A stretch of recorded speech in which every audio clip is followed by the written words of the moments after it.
I'm going to show you how I made my Nessa bead belt. We're going to use invisible sewing thread to make the beads appear to float on your own waist.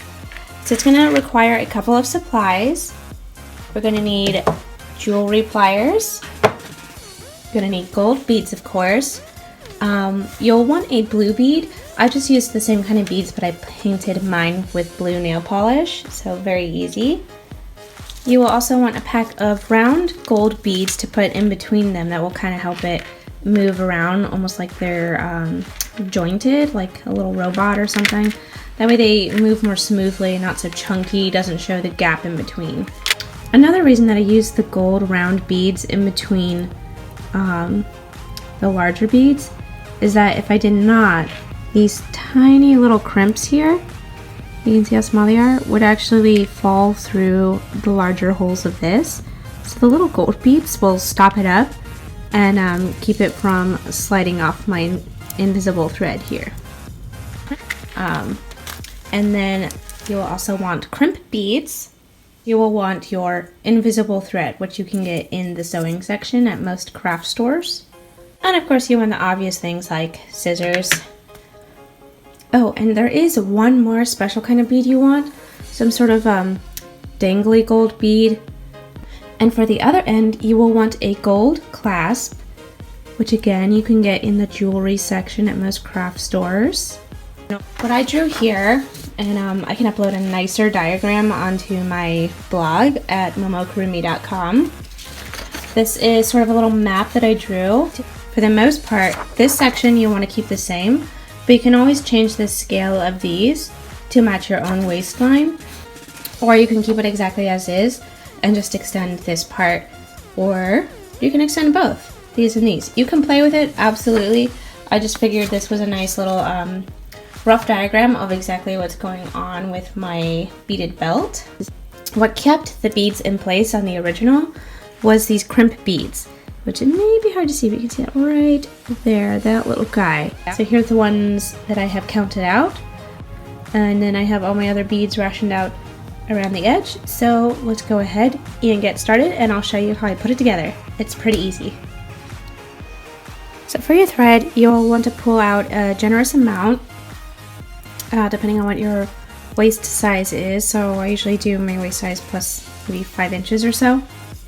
So per my map, I'm gonna go ahead and actually start with the gold bead down here because I'm just gonna be tying it off, whereas the clasp up here has 2 crimp beads. So here it is. Just very carefully work your invisible thread through the little loop.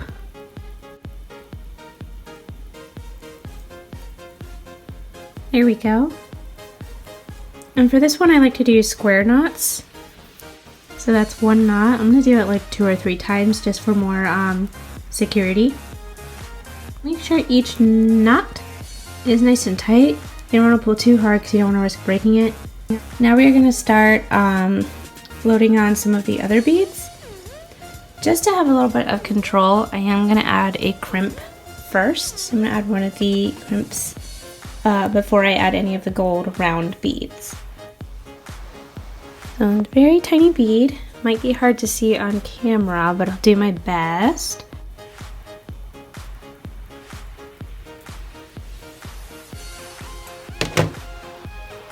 We're gonna take our flat nose or needle nose pliers and get kind of close up there on it and just crimp it all the way flat. Next up, we're going to add a total of 4 little round gold beads and our 3 longer gold beads. So it'll alternate, of course. Feel free to use your pliers to help you out here. You can also use jewelry tweezers.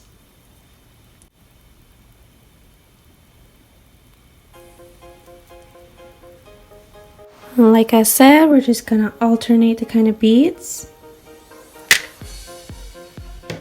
I have them all on here. I'm going to load 1 crimp bead onto the string as well.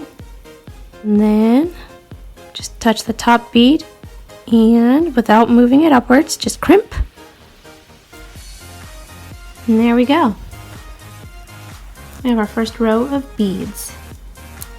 Another tool you can use to help thread your beads faster is a very thin, long needle. Load your beads on accordingly.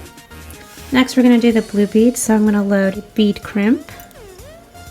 Now I'm going to load one of the gold beads, which the other side actually has a bit of blue nail polish, which is fine by me because it's for the blue bead anyways. And one more crimp bead at the top, and you'll just pull your needle through. And there we go.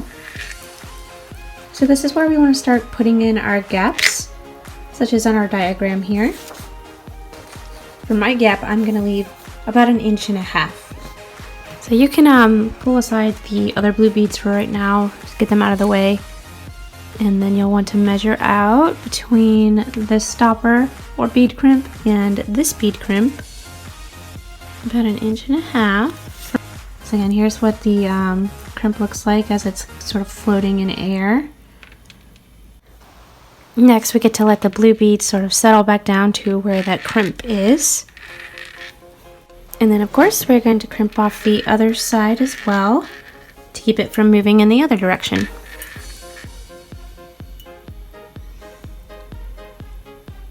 So I added another one, there we go. It is now secure. After the blue bead, we're going to add another 1.5 inch gap, another stopper, 4 gold round beads, 3 long beads, and then we're going to add another gap.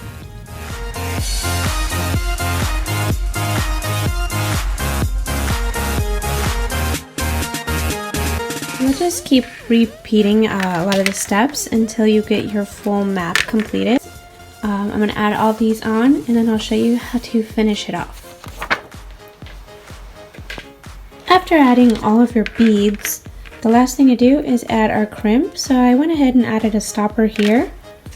You can see from my little map, there's going to be a blank space. There will be no beads here, just a crimp, the clasp, and one last crimp to finish it off.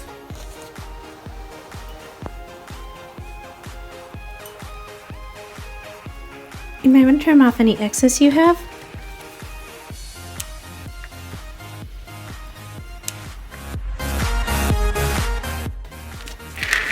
And just like that, your Nessa bead belt is complete.